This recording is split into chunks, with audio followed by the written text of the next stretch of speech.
Sayang, kamu udah bangun. Padahal masih jam 12 malam loh.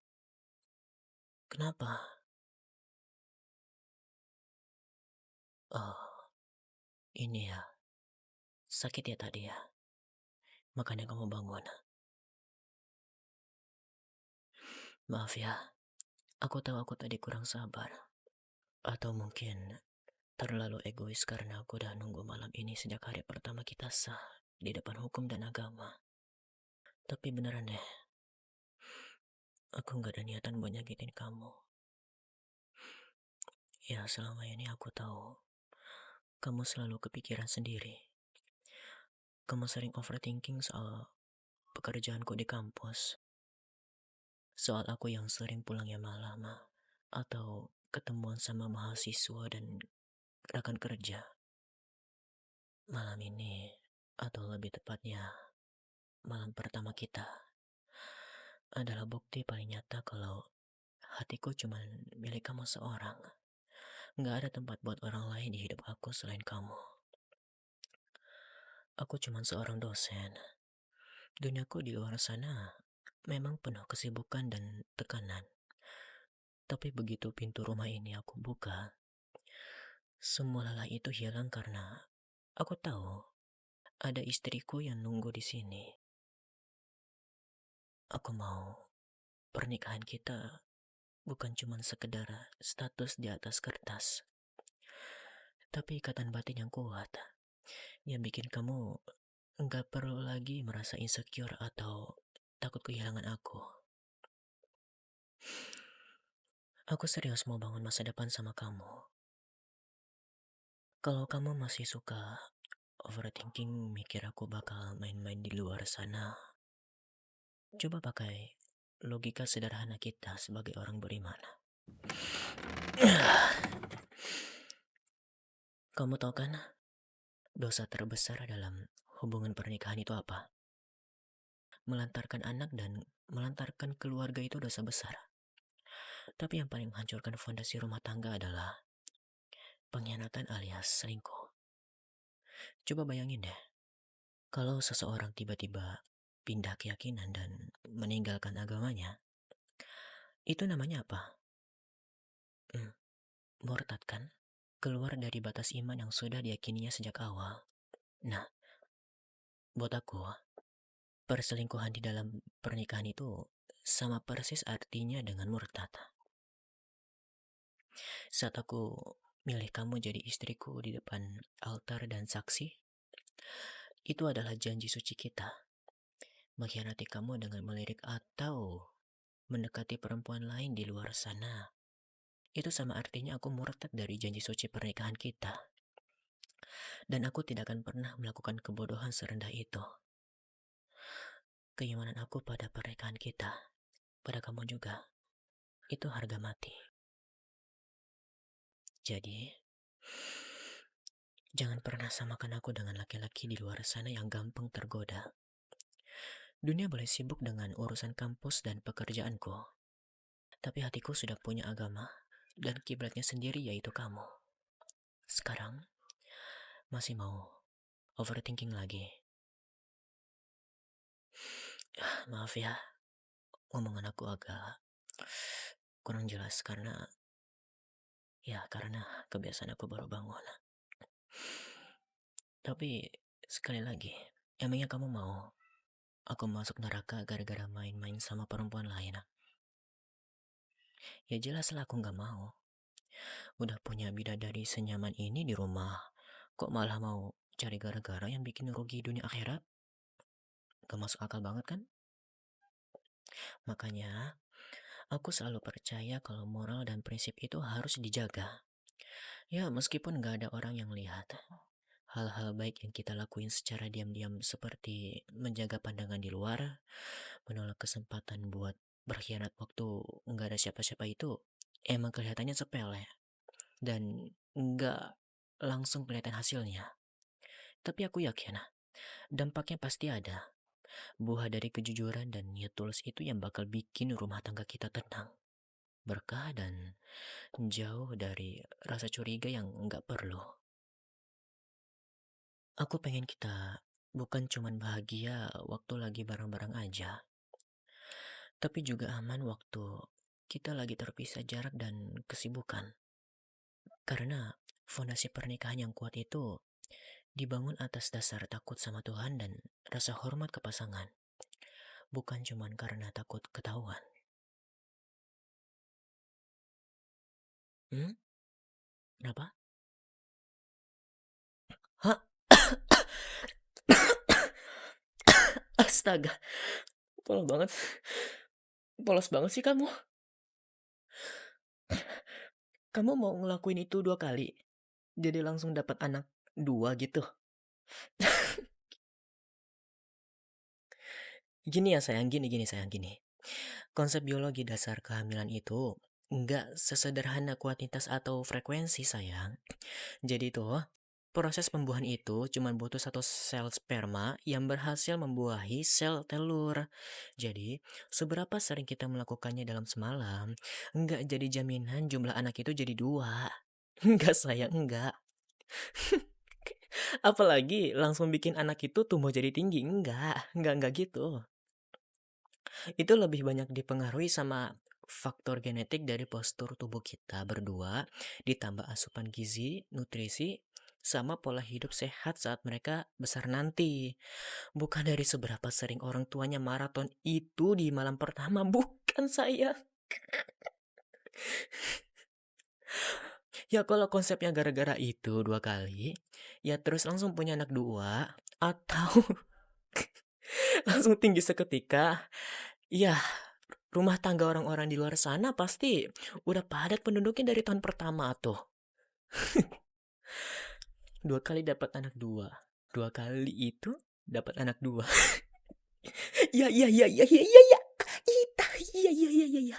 Ya aku tahu kamu nggak tahu. Iya iya aku tahu. Cuman lucu aja. Lagian kamu polos banget sih kamu ngomong gitu. Ya, iya iya tahu. Iya iya iya iya. Iya iya iya iya. Aduh. Ya, ya gitulah pokoknya.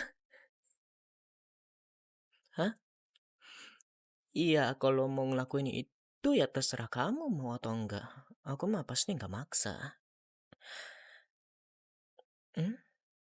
Iya mau mau anak cowok atau cewek atau sifatnya bakal seperti apa nanti?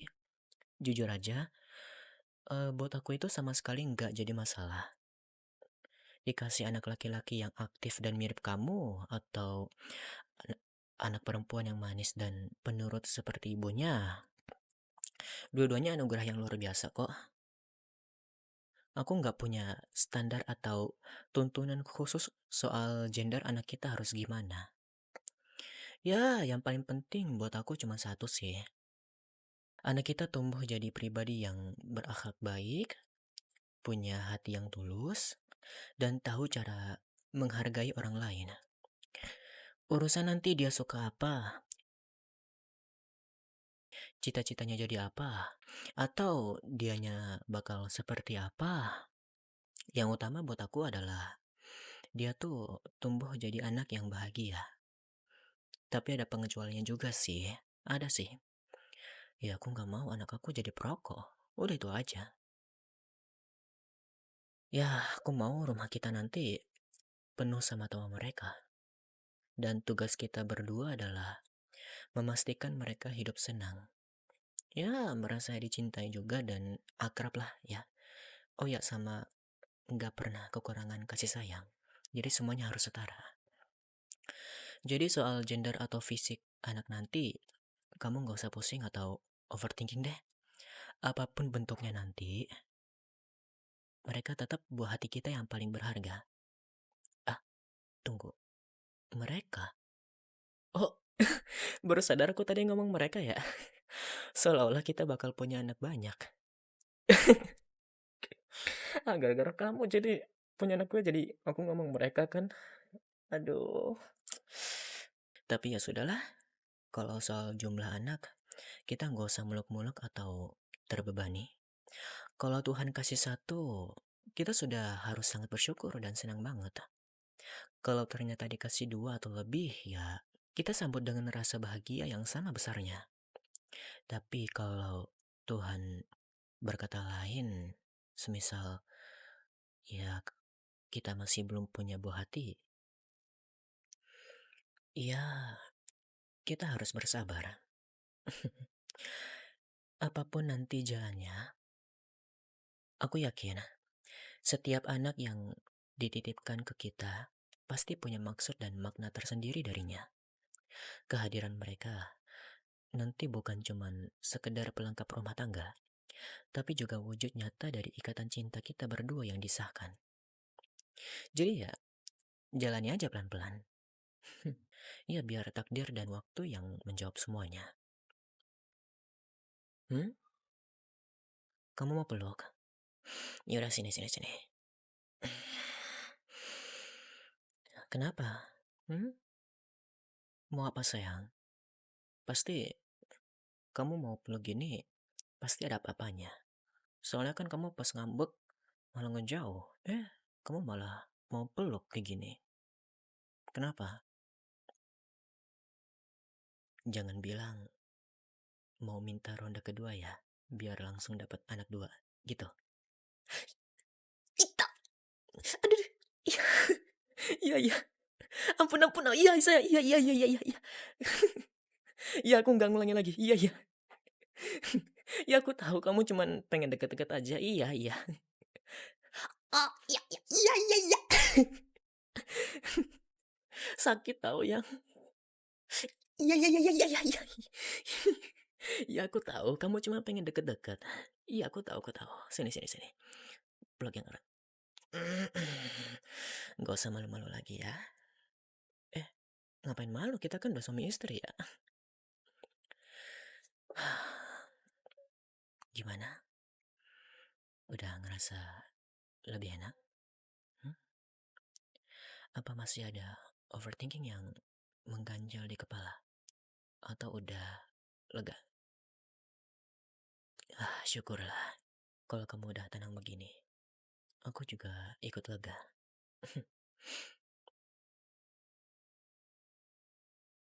Aku mau cium boleh nggak? Hmm? Boleh? Hmm? Boleh? Iya. Hmm? Boleh nggak?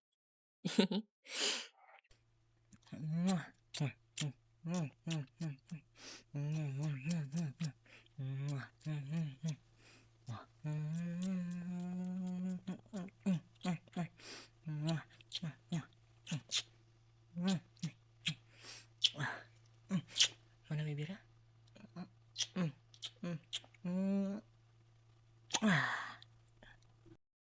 Gimana baunya? Yaudah sini usapin. Hah? Gak mau diusapin? Katanya bau.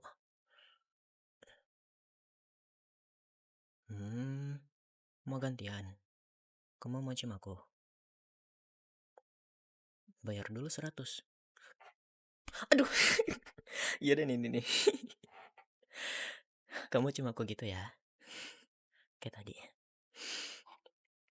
Hmm, hmm, hmm, hmm,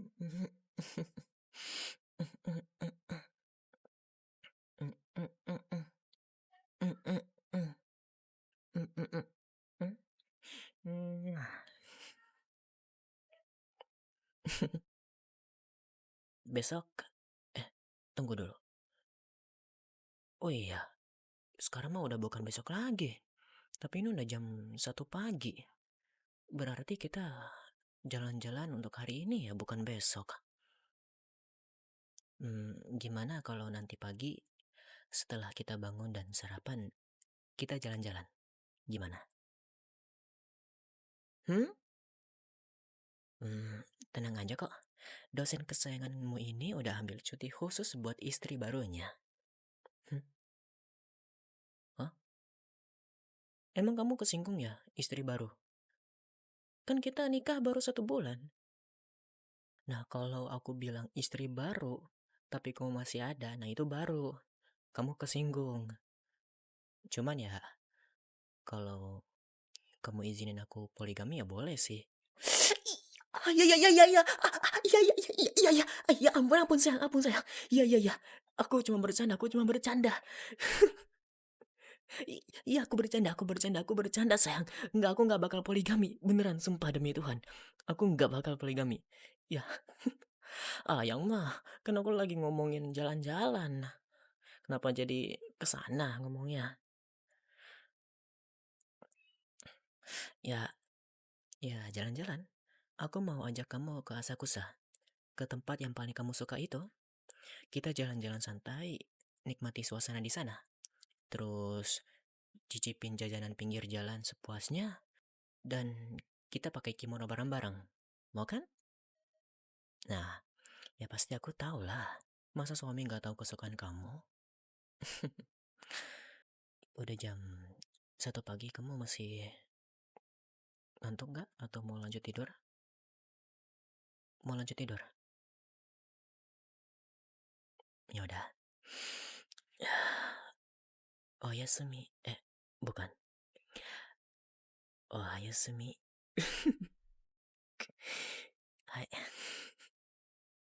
Hmm? Ya kan aku dosen bahasa Jepang. Oh. Ya tidur tidur tidur.